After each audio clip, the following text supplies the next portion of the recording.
के साथ अब ये जुल्म रुकनी चाहिए। हमारा राज्य देश को कुल 58 प्रकार का खनिज संपदा देता है, जैसे लोहा, चांदी, यूरेनियम, बॉक्साइट, ग्रेफाइट।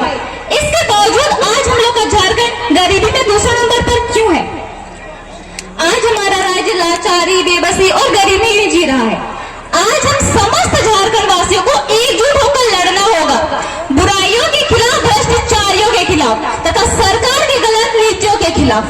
क्योंकि विनोद बिहारी महतो ने कहा था कि लड़ना तब है जब माटी, बेटी और रोटी संकट में हो, और आज ये तीनों संकट में आ चुकी है और आज हमें एकजुट होकर लड़ना ही होगा।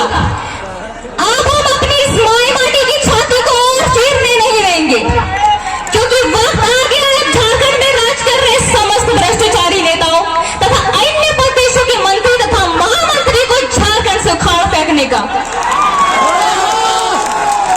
हम झारखंड वासी जब 4345 पंचायत में जब 4345 मुखिया तथा सरपंच बना सकते हैं, 936 जिला परिषदों की सीटों पर जब 536 जिला परिषदों के सदस्य बना सकते हैं, 24 जिलों में जब मुखिया मतलब 24 जिलों में जब संसद बना सकते हैं, 24 जिलों में जिला परिषदों के सदस्य तथा विधायक बना सकते हैं, तो क्या 81 विधानसभा की सीटों पर और 14 लोकसभा की सीटों पर संसद तथा विधायक नहीं बना सकते हैं?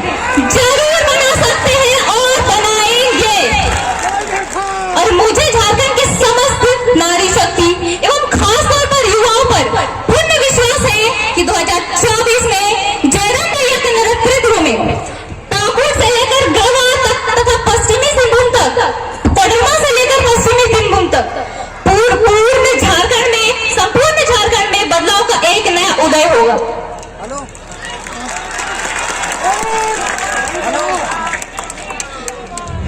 झारखंडियत माटी को जगराने के लिए तथा झारखंड के नागरिकों को अपने हक, अधिकार और पहचान के लिए जयराम भैया के नेतृत्व में जो आग लगी है वो आग बुझने नहीं देना है,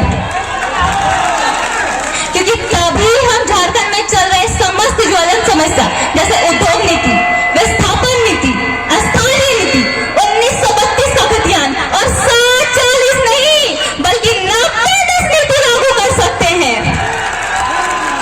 आज झारखंड विकास न होने की सबसे बड़ी समस्या है तो वो है भ्रष्टाचारी, बेरोजगारी, लाचार शिक्षा नीति, खनन का दुरुपयोग, अस्थायी सरकार, जातिवाद राजनीति, उद्योगों में स्थानीय को रोजगार नहीं देना तथा राज्य सरकार के अनावश्यक खर्चे। अगर झारखंड को तरक्की करवाना है तो मैं सुषमा कुमारी को इस तरीके से बताना चाहती हूँ कि झारखंड तरक्की कैसे होगा। सबसे पहले तो नेताओं का पेंशन खत्म करना होगा,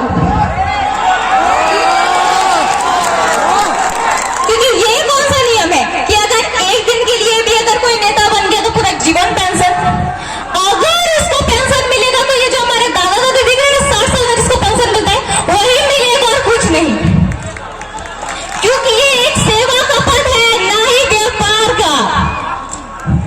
दूसरी बात, नेताओं का सैलरी आधा करना होगा, क्योंकि नेताओं को जब सरकार की तरफ से सारी सरकारी सुख सुविधाएं मिल रही है तो उसको सैलरी की क्या जरूरत है?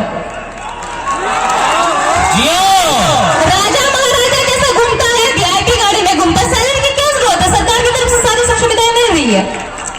तीसरी और सबसे महत्वपूर्ण बात, झारखंड की राजनीति से नेपोटिज्म खत्म करना होगा, क्योंकि झारखंड में एसएससी और यूपीएससी एग्जाम का तो कोई ठिकाना ही नहीं। पेपर लीक होता है पर टाइम पर एग्जाम नहीं होता है। मंत्री परिषद में परिवार के लोगों को ही दिखाया जाता है, ये व्यक्ति नेता बन जाता है तथा झारखंड को लूटने का काम करता है।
लोग. आपण हॉस्पिटल